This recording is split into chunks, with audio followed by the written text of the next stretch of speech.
Assalamualaikum warahmatullahi wabarakatuh.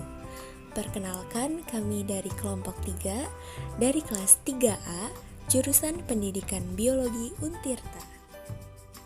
Sebelum menyimak materi noktah dan plasma lemma, perkenalkan di kelompok 3 ada Teh Vina, ada Teh Mukrimah, dan ada Teh Ima.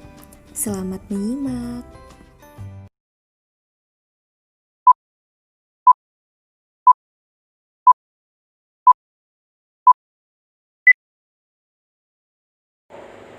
Noktah merupakan suatu bagian dari dinding sel yang tidak mengalami penebalan.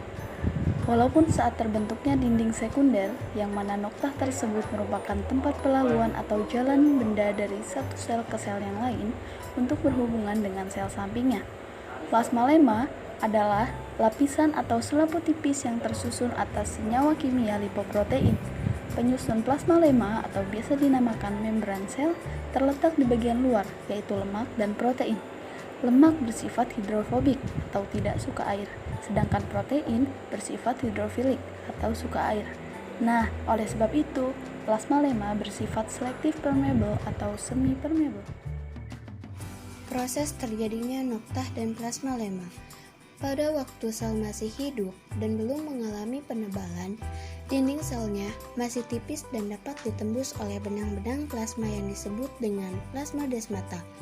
Selama proses penebalan dinding sel berlangsung, di tempat-tempat plasmadesmata menerobos dinding sel masih terjadi aliran plasma, sehingga tempat-tempat ini tidak mengalami penebalan. Walaupun dinding sel semakin menebal, sehingga lubang noktah telah berubah menjadi saluran noktah. Kadang-kadang, dalam saluran noktah masih terdapat benang-benang plasma. Macam-macam noktah. Yang pertama, ada noktah sederhana, yaitu noktah yang dinding sekundernya berakhir tepat di tepi cekungan yang dibentuk oleh lapangan noktah primer. Yang kedua, ada noktah terlindung, yaitu noktah yang dinding sekundernya dapat melebihi tepi cekungan lapangan noktah primer, sehingga terdapat bagian terlindung atau bertepi khusus. Kemudian, berdasarkan bentuknya, noktah dibedakan menjadi dua, yaitu noktah biasa dan noktah berhalaman.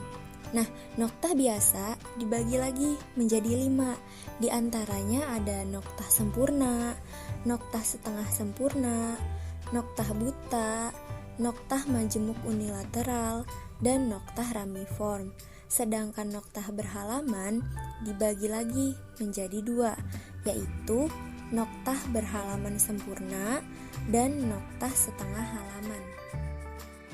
Gambar berikut menunjukkan lapangan noktah primer, noktah sederhana, dan plasmodesmata. Bagian A dan B menunjukkan sel jari-jari empulur dengan dinding sekunder putih dari sayatan radial kayu apel. Menunjukkan noktah sederhana dan pasangan noktah. Bagian C dan D, sel parenkim tanpa dinding sekunder dari batang tembakau menunjukkan penyebaran plasmodesmata. Pada bagian C, penyebaran terdapat pada seluruh dinding. Dan pada bagian D, penyebaran hanya terbatas pada daerah noktah primer. Gambar berikut menunjukkan struktur noktah.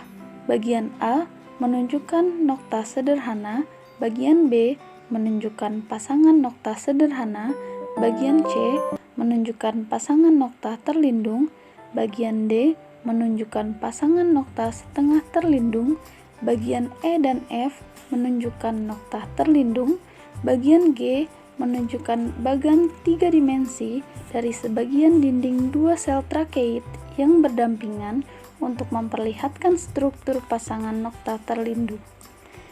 Bagian H menunjukkan bagan dari selaput noktah dan torus pada pinus yang memperlihatkan celah dalam noktah. Bagian I dan J penampang memanjang melalui pasangan noktah terlindung pada trakeit. Panah menunjukkan arah arus air. Pada bagian I menunjukkan torus dan selaput noktah di posisi tengah. Pada bagian J, torus menutup salah satu lubang noktah dalam. Pada bagian K dan L, penampang memanjang dari dinding dua trakea yang berdampingan yang memiliki noktah berkutil. Pada bagian M, menunjukkan bagan sayatan memanjang dinding yang memperlihatkan lapisan berkutil. Sekian penjelasan dari kami, kurang lebihnya mohon maaf. Wabillahi taufiq wal hidayah. Wassalamualaikum warahmatullahi wabarakatuh. Terima kasih.